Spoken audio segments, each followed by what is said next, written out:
Það er 2-1 sigur á nýliðum Grindavík Njarðvík. Hver er bara svona þín sýn á leiknum? Við vorum bara geggjaðir í dag og þetta er svo sætt að fá þennan sigur. Ég var mjög stressuð fyrir þennan leik en við vorum bara frábærir í dag. Bara hversu mikilvægt er einmitt núna bara eftir í þriðju umferð að vera allan að komna með sigurinn á töfluna? Það er bara geggjað. Það var þetta svona stress farið að ná fyrsta sigrinum og við getum bara að spila okkar leik og já.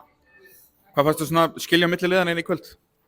Við vorum bara aggressívari og kannski já, bara við nýttum reynda bara 1 færi og 1 víti en já, bara byggum okkur til góða stöður og bara vorum betri í dag. Svona voru einmitt að koma ykkur í hörku stöður í leiknum, var kannski svona eitthvað litið svekkjandi að hafa ekki náð að nýta allar þessar stöður? Já, markmaðurinn hjá þeim er alveg mjög góð sko, þannig ég skaut 2 og hún varði mjög vel og bara, já, flott hjá henni.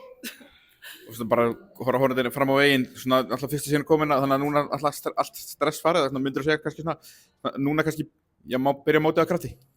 Já, bara algjörlega, ég er bara svo spennt, klára þetta mót. Takk fyrir.